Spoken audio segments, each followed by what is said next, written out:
Hello, it's Teresa here from South East London. I hope you're all keeping well. It's taken me weeks to do this video. In fact, this is the second video. The first one, which was about 18 sections long, was all lost over the weekend. I just had one more part to do, and my computer died and I had to get another one, and it's a really long story. I'm unable to transfer the videos from the old computer to this one because of issues with software and licenses, so I've had to quickly do this in the morning. So it's basically a process video just to get to the end point. It's probably a demonstration, if you like, and it's not in the style of our usual videos, so I do hope you're not disappointed by this. But hopefully by the next video, which should be on time, we should be back to normal. But this is I'm totally disappointed with it, but I felt that I'd left it too long without putting out another video, so I hope you can bear with me for this one. A little bit of housekeeping first. I'm not going to give up on the housekeeping, and we've had quite a lot of new people, so I'm going to run down these quickly. First one, Stitch 54, Julie Robinson. I love this one. Linda's Mixed Up Mess, Pippa Moore, Corinne Pert, Raylene Refruscini, Global Hiking CR, Teresa Singranelli, and I laughed at your comment, Teresa. You gave me a lovely comment to the last video, and then you admitted you hadn't actually watched it, so that really made me laugh. Sharon T. Sharon, you made me laugh as well. Up sewing at 1 o'clock in the morning. There must be a name for people like us, and I'm sure if you live close by, you and I could often share a coffee at 1, 2 and 3 in the morning. I'm a hopeless sleeper as well, but that did make me laugh. Vintage Butterfly, Anna Tronson, and I hope I answered your query about the frayed edges. Glenn Leader, Kath Avalon. Kath, I haven't forgotten about the Stitch Cafe and the Facebook, but because of the trouble I've had with my computer, I've just been totally single-minded and couldn't think about anything else. But hopefully within a day or two I'll have sorted this out, because it is still playing up. But yeah, full steam ahead for our Stitch Cafe, and that will be a wonderful idea. Totally looking forward to that. We need to sort out how we're going to do it, Zoom, Facebook, and then we can throw it open. But so excited about this, Kath. Yeah, we would certainly do this. Manuel Montero, Cordula Price. That's a beautiful name, Cordula. I hope I pronounced it properly. Jackie Galloway, Purple Moonflower. Hello, Nancy. I do love that Purple Moonflower. That is so pretty. And then I've had a gorgeous comment from someone who hasn't left a name but a dash. So I'm going to call you Dash. And you probably know who you are. You did leave me a beautiful comment, and I'm so grateful to you. So grateful to you all who take time out to leave a comment. We're all busy, and even to think up a sentence, it's sometimes just too much effort, isn't it? Anyway, back to today's task. As I explained, it is a bit of a push and pull me, more of an ideas probably. We're going to try, well, we have done, we're going to cover an old lampshade. I'm not sure whether it's turned into a process or a demonstration. It isn't what it should be, but there you go. So this is a lampshade. So I'm going to crack on with that. And first thing to do is make a template from your lampshade. Now I have two lampshades here. This one, just quite a straight up and down one, and also this shaped one here. Now they're both made in exactly the same way. This is the one that I'm actually using. This is my bedside lamp, so I'm going to use that one. Now all we do is find a big enough piece of paper. You might have to join it depending on the size of your lampshade, like so. Now start with the join, and it doesn't matter which lampshade, what shape you've got here, always start with the join. So we're going to place the join, which is there, on the edge of the paper. So I've got the join here now, and I'm placing it on the edge of the paper, and I'm going to do it here. Right, so now we know that once we get back to the join, once we see the join again, it'll have been the whole circle. Now while we do this, take a pen and just keep marking the edges. So we have an edge here, bottom, and here the top, right the way around, bottom, top. Now you might wonder why I'm not just making a strip of paper, a template, just measuring it and doing a strip. Well, sometimes the lampshades are just a tiny bit out of line. So although they look straight to the naked eye, they're actually just a little bit untrue. They're just a little bit unstraight. So it's a lot, I think it's a lot safer to do it this way. Right, so I'm back there. So that has now been round once. And what we're going to do is just join up the dots. Fun bit, join the dots up. All the way along.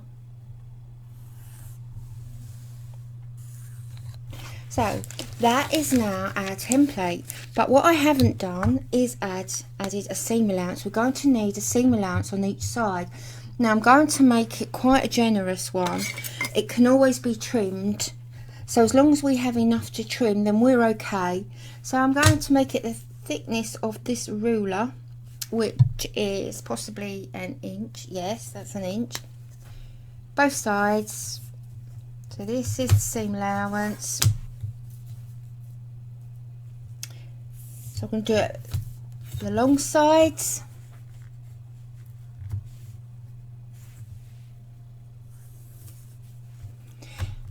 and the short sides.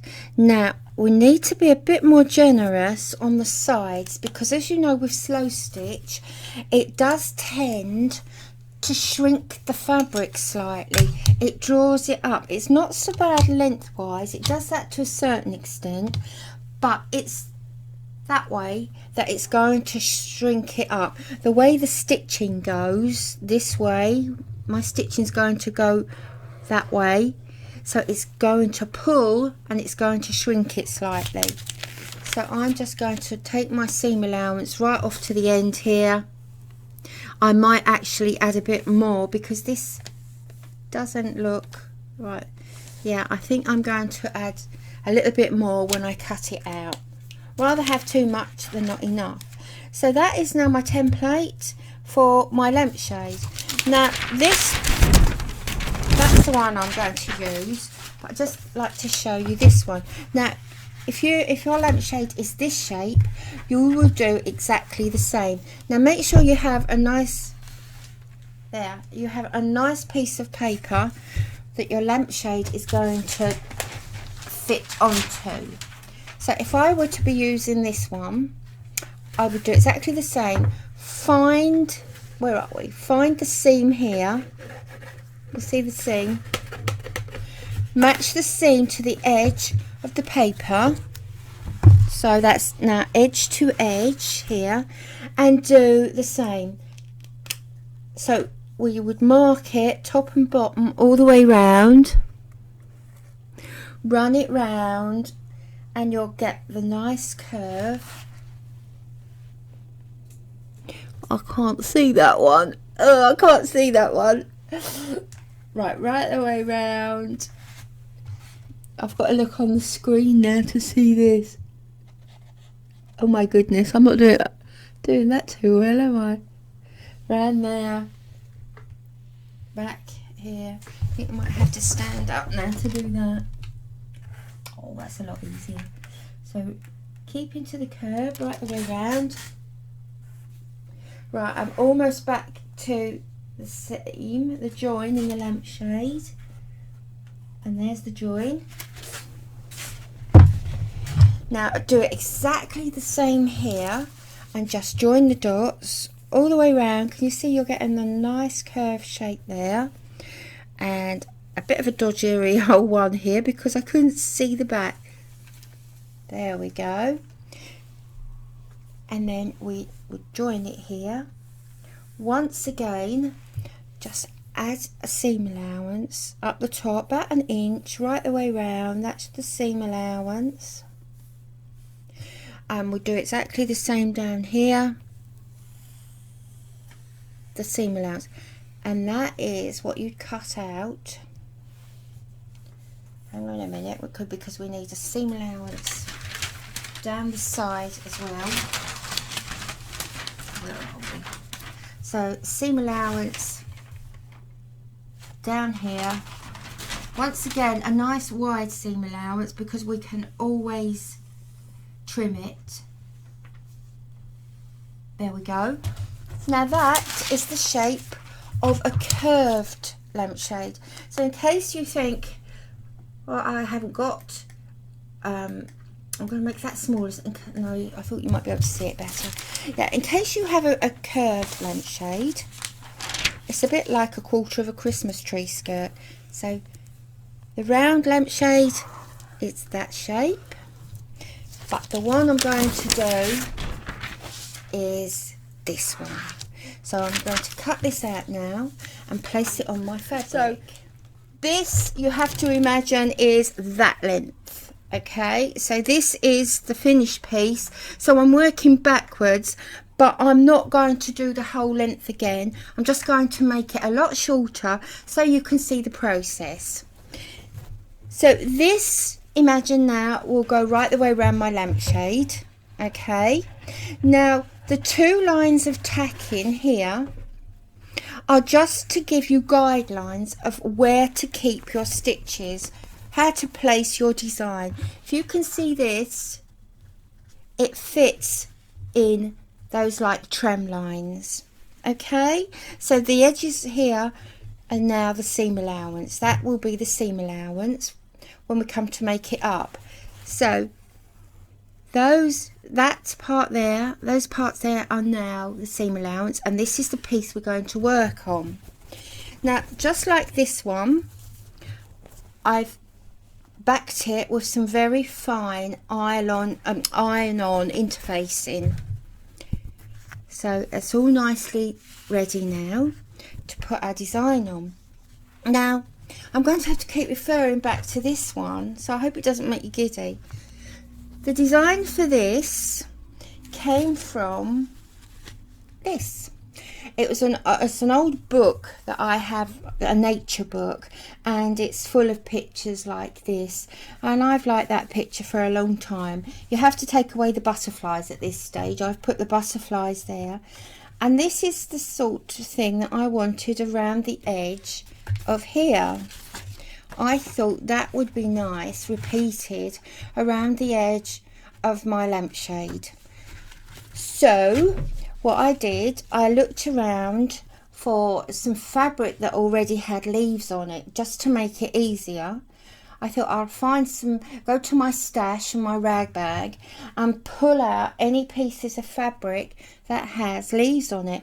Well, funnily enough, a lot of these, I think about 6 of them at the top here, I rescued from my rubbish pile out here. We all put our rubbish in one pile on a Tuesday morning for the refuse collectors to take away.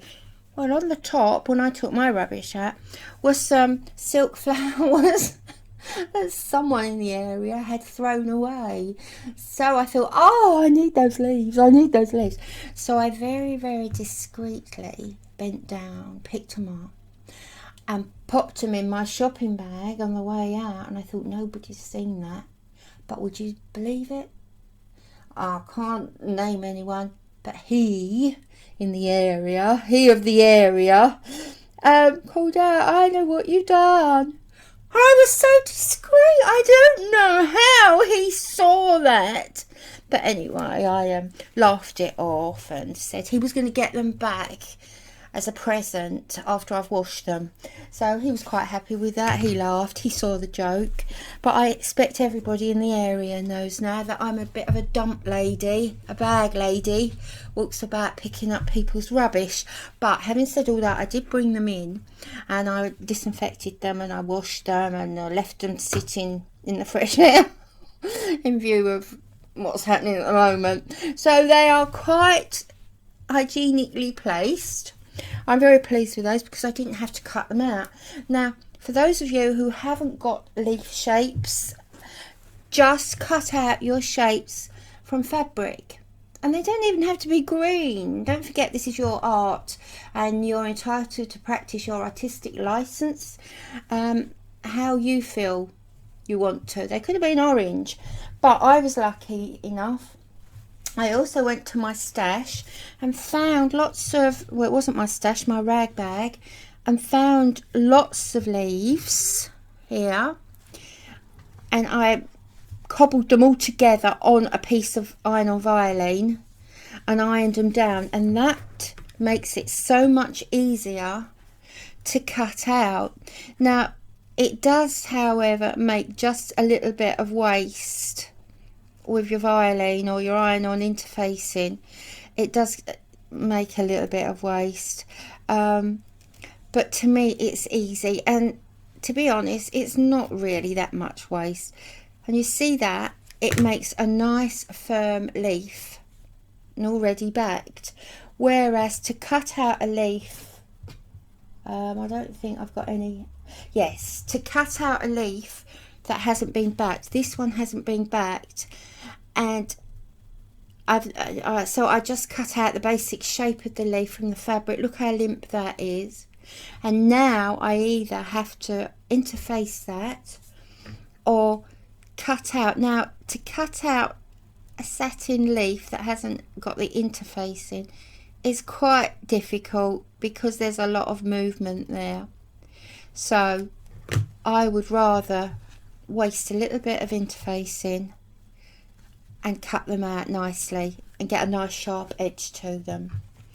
So to get back to what we're doing, I cut out my leaves. I cut out the flowers exactly the same way that I cut out the leaves. I found a piece of fabric, where are we, with flowers on it. We have some morning glories here. I've no idea what these are.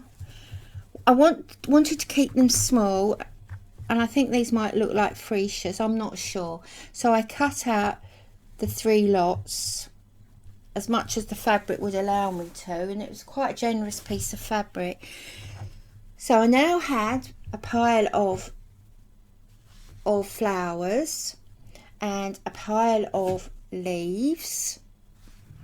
And the butterflies, if we have a look back here, oops, that way, the butterflies here, not butterflies, they're flowers. If you can see all the butterflies here, I had, they were all the rage a couple of years ago, backpacks. I like backpacks, and I had this one, this backpack. Well, it's threadbare. It's well past its sell by date. But not only that, the thing is with this, it wasn't waterproof anyway, so I could only wear it at certain times. First time I wore it, it did indeed rain, and things inside were spoilt. So I don't really know why this was made in a fabric that couldn't withstand rain, especially in the UK. I mean, you know, we're famed for our rainy weather. So anyway, it did me a favour in the end because I cut my butterflies from it. All those butterflies are from this bag. So I now have 3 piles of consisting of butterflies, flowers and leaves. So the next thing to do was to place them in a design. Now this is my inspiration. As you can see from the original one, I didn't copy it slavishly, it's just the inspiration. But I knew that I wanted the leaves at the top of my lampshade with the drop flowers and butterflies roaming in and out, if you like. So that is actually how I wanted my lampshade, and this actually goes round 2.5 times, believe that or not. 2.5 times that goes round. Oh, just stand up my computer keyboard there.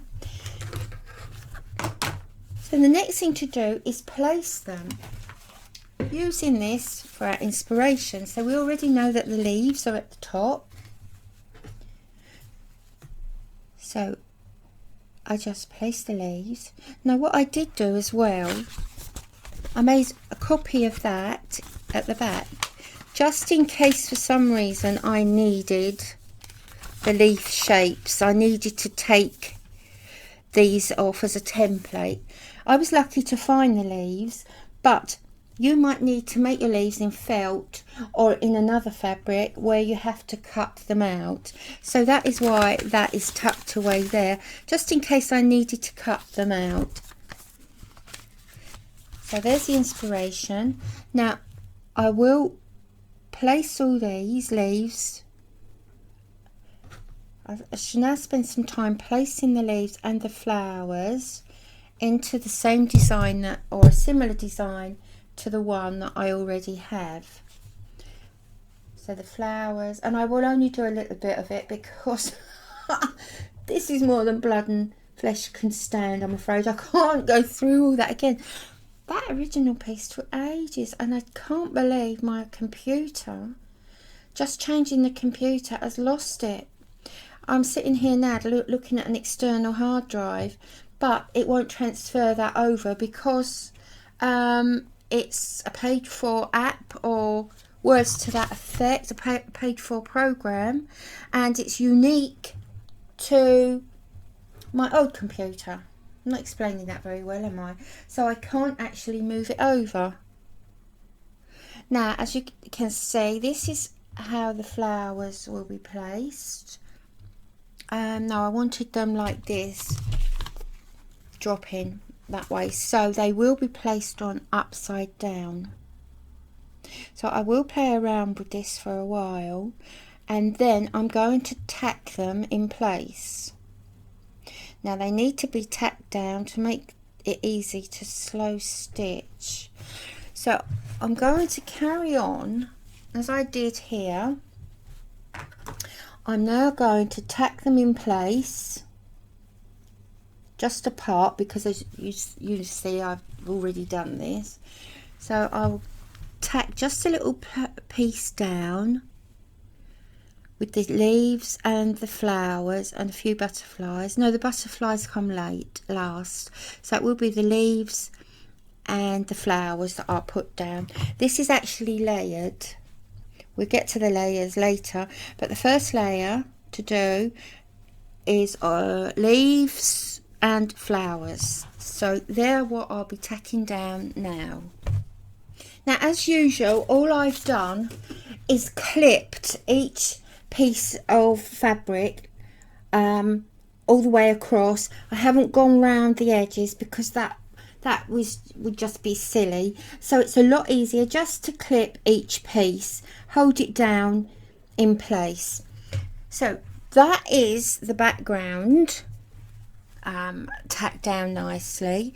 Now looking back at this, you can actually see, if I can get something to point with, you can see that the leaves and the flowers are underneath the netting here.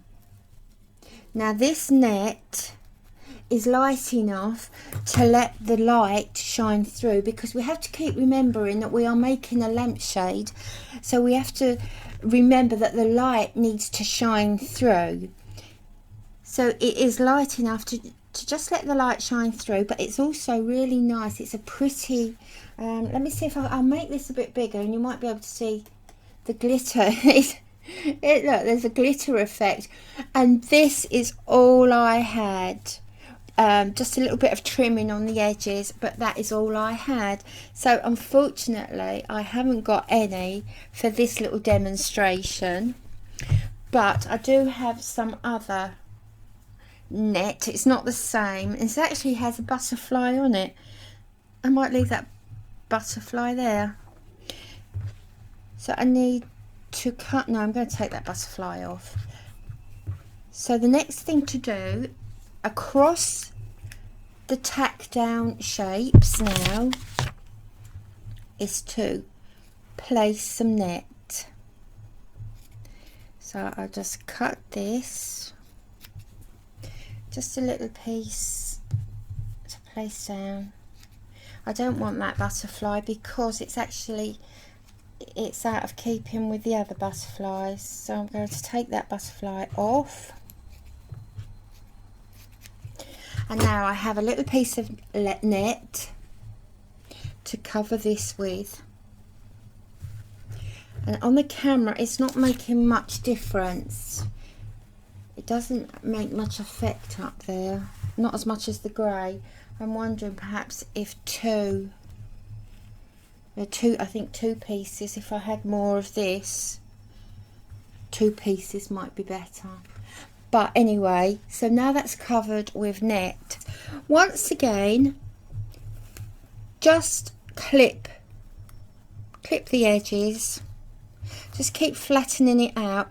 But because we're working on the long strip to go right the way around the lampshade, you might need to go across as well. Once again, you don't want too much tacking all over the place, because it'll just get in the way when you slow stitch, and this really is just to hold it down. But you still need clear access to the flowers and the leaves that have already been tacked in place. So for this little piece, I just need to clip it down like so. Doesn't matter how big or scruffy your stitches are, because they'll come out anyway. It's better to have them like this, loud, in your face and big, because you really don't want them to get interwoven with the slow stitches. There's no way that you're going to mistake these for slow stitches. So just take that through, just secure that lightly, because it will be coming out, so don't make a really big knot in it. Now, this is now ready for the slow stitch. Now the stitches that we're going to use are, we're going to use pinwheel on the flowers. Around here, our regular slow stitch, a running stitch here and on the leaves. There's 1 cross stitch on each of the butterflies, and we're going to use blanket stitch, and it's not buttonhole stitch, it is blanket stitch, and this is whipped or interlaced running stitch. And we have a couple of French knots. Now all these stitches are in our stitch books that we made some time ago, but for anyone who's new, you must wonder what's going on, because I've got the piece finished here, and it's all to do with my loss. I think it was 18 videos, little videos. Oh, can't bear to think about it. But anyway, I'll quickly run through them. So around the flowers, so around here, all the flowers here, we're going to do pinwheel. Now the pinwheel, and this is lovely. Now if these have got a natural shape anyway, so you wouldn't need to draw the round shape in. But if you wanted another time to get an accurate circle, you'd only need to draw around something like this in pencil, something that isn't going to be seen. But I'm not going to do that. So this would be the edge of the flower. We're going to go into the centre. With the thumb, you'll hold that thread down. Now you're going to take your needle to where the width of how wide you want your spokes. So that is now how wide my spoke's going to be. Now with your thumb, still hold that thread down, gently pull it. That's your first spoke. Now you're going to do that again. Into the centre. Bring it out the width you want your spoke, still holding that thread down and out of the way, and pull it. There you go. Into the centre, the width you want it, hold the thread down and pull it. Now, as regulars know, I'm using a big needle, a darning needle and wool for this, on a burlap or Hessian background to exaggerate it all, so you can actually see what I'm doing on the camera. So there is the pinwheel. It's a dodgy looking old circle, but that doesn't matter. It doesn't matter, the stitch is the same. So there we go, and I'm going to finish it there. So in there, just going to catch it, and there you go. So that is the pinwheel, and as I say, these are in the Stitches journal. It was a journal, wasn't it, in the Stitches journal. So that is the pinwheel. Pinwheels right the way around the flowers. Okay, 2 pinwheels there. And a sequin in the centre. That's how the flowers have been done. Now, blanket stitch is the same stitch. It's exactly the same stitch as pinwheel. Let's get right. I'm going to do a blanket stitch. I'm going to do a blanket stitch to secure this down. All right. So you're going to hold that down. Needle into the butterfly and out again on the edge. Ooh. And that's what it is. It's just straight pinwheel. The only difference is you're doing it in a line. Oh, excuse me, my voice is going. You're doing it in a line and not into the centre. So it's the same stitch. 2 stitches, one in the centre and one in a straight line, and that is your blanket stitch. And this is the stitch that goes around the butterflies. So take that through. So those are 2 stitches we're using. Now the slow stitch, the running stitch, you know anyway. French knot. Oh, I will show you how to interlace or just whip the running stitch. This gets called all sorts of things by different people. Now, the running stitch, just running stitches like that. Once again, exaggerated for the camera. And then to whip it or lace it, we're just going to come over like that. Back in. And this is a prettier one. This is the lace one. Okay, and that is the stitch that has been used around these edges here. All the dark leaves here have all had this stitch applied to them. So that's that stitch. What have we got now? Oh, our favourite, the French knot.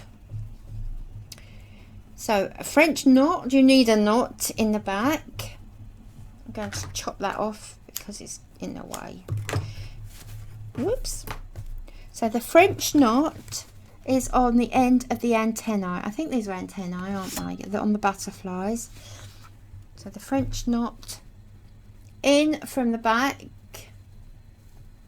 Okay. Then you're going to hold it like so with your 2 fingers. 1 finger underneath and 1 on the top, but you're pinching it. And then no secrets with the French knot. I keep coming out the camera. Right. So with your needle now, you're going to just twist it round like so. And in. Right, I'll make that bigger. People seem to worry a lot about the French knot, and it's really nothing to worry about. I think it's those leftover needlework lessons that we all had to do these correctly, and oh my goodness, and it seems to have frightened a lot of people. Right, so in from the back, I'm going to hold that down with your thumb and just steady it on the back. Needle in to the thread and twist it. Just twist it like so, and then back in. Now I don't go back into the same hole, I go at the side. Now to go back into the same hole, you risk pulling it through the hole. And the last one. There you go. And that's so easy. Your French knots. On here, the next part would be to sew these down and then add the butterflies. Now the butterflies have been placed on top of the net, and these have just been placed like so. As many or as few as you want. I actually took butterflies off of this one because it did start to look very, very busy. I had a butterfly in some spaces around here, so I took one off there, and I took another. I had a pair here, and it looked so busy I did take them off because I thought the problem with that is they might stop the light from showing through. So be very mindful about your light showing through. So anyway, so that is the next step. The butterflies, and they go on top. So those will be tacked in place, pinned. You could actually just do that with a pin. Just pin those and then sew them, take the pin out. If you don't want too much tacking on there, you could do it that way.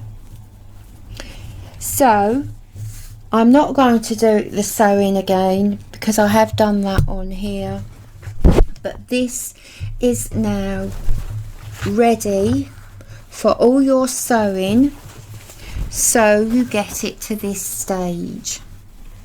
Okay, so if I can get them both in the screen at the same time. So you're going to sew these down on top of the net with blanket stitch, then underneath the net, oh no, and the flowers are sewn on top of the net. Actually, it's all sewn on top of the net. There's nothing there sewn underneath the net. It's all the stitching is done on top of the net. What's confusing me is because I deliberately left some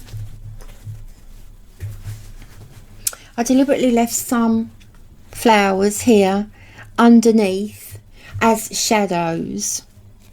Now the light picks these up, so these haven't been sewn down at all. The stems or the stalks have, and they've been sewn on top, but the flowers are underneath, unsewn. but as I said, the light shines through and picks them up. There's another one there, look, you can see the edge here.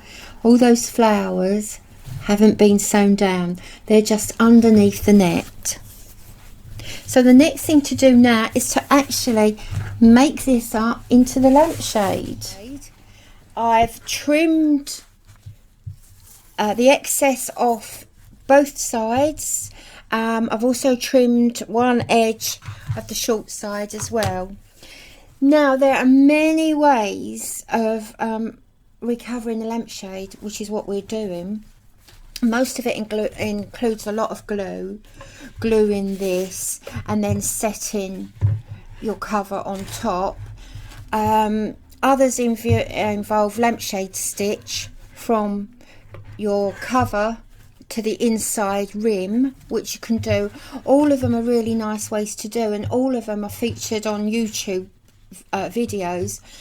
But oh, I've left some tacking stitches there, but I'm not going to do any of those, because while I've been making this, and on the previous video that nearly finished, I did mention that while making this I actually changed my mind about making it into a lampshade cover, that I intended to make it into something else, and it might be a small bag, it could be something else, but I liked this so much that I just felt that I didn't want it as a lampshade cover, but I'd committed to doing it, so that is what I'm going to do. I'm going to finish off the task, but because of that I'm not going to glue it onto the lampshade.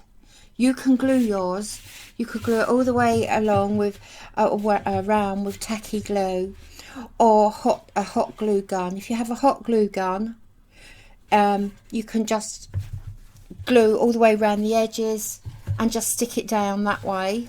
So you can open up the seams like so and tuck them inside and glue, but I'm not doing any of those. I'm going to use double-sided tape, so I'm just going to very carefully put the double-sided tape all the way around the edge,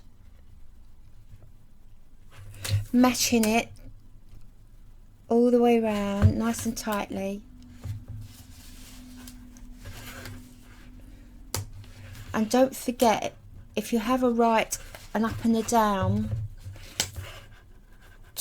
to your design, make sure that when you do pop your lampshade on, you get it the right way. What I need to do now is find the back. Right, I've got this up the right way, and I'm going to find the join here, start at the join,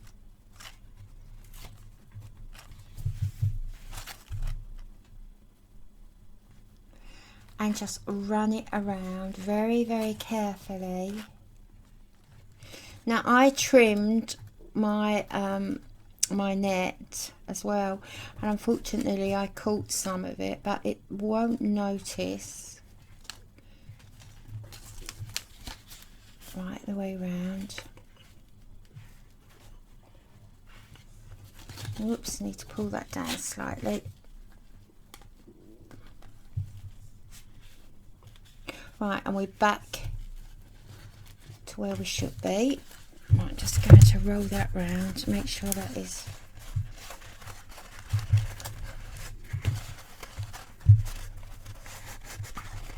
lovely. And now I'm going to do the same to the top. Obviously I'm not going to, tape is going all the way around the edge, just like before. This is a bit awkward because I'm doing this it's upside down for me to get it the right way on the screen. I've had to twist around a little bit. Right, oops, oh, it's not going on very tidy. Now what I could have done, and maybe what I should have done, is put a row of this in the middle as well. But as I say, I will be taking mine off at some point, so I don't want it attached too firmly. Right, and now I'm just going to do the same here as I did at the end. making sure it's straight up and down, it's straight, pulling that nice and firm. Right, back to the join now. So I'm going to turn that under. I don't want to lose any, and it will be at the back, so I'm going to turn that under. Oh, just pop that in as well. Don't want too much bulk. That's why I trimmed it so fine, to take away some of the bulk. Right, I'm going to put some more tape along there underneath.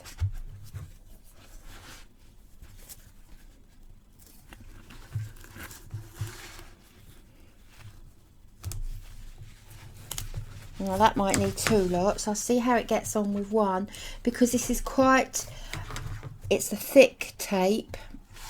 You see how thick that is. I've got an even thicker one. Maybe I should have used the thicker one. And that needs to be pulled tightly, like so, and press down. Right, I've got a little bit of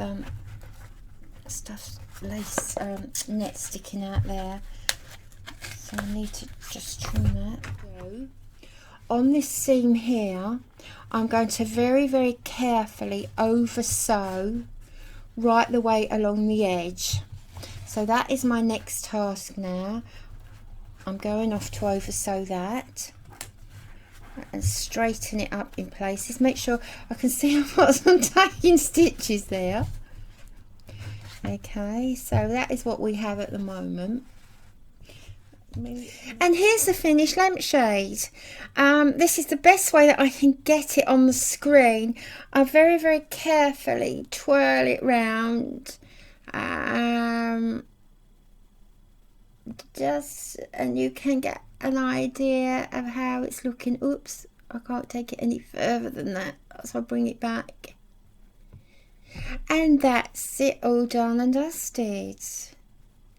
Now, as you can see here, it looks as if there's a thread underneath, which will drive me insane. So if I'm keeping this as a lampshade, I will have to hook that out some way. But as I said, you might be seeing this piece again in another life, because yeah, I do like it as a lampshade. I think it's lovely, but I think it's wasted. I think it needs to be seen. But anyway, take care, and if you like it, please give it the thumbs up. Although I'm not sure how I feel about this one. There's been so many problems with it. But take care and look after yourself, and I look forward to hearing from you very soon. Take care now.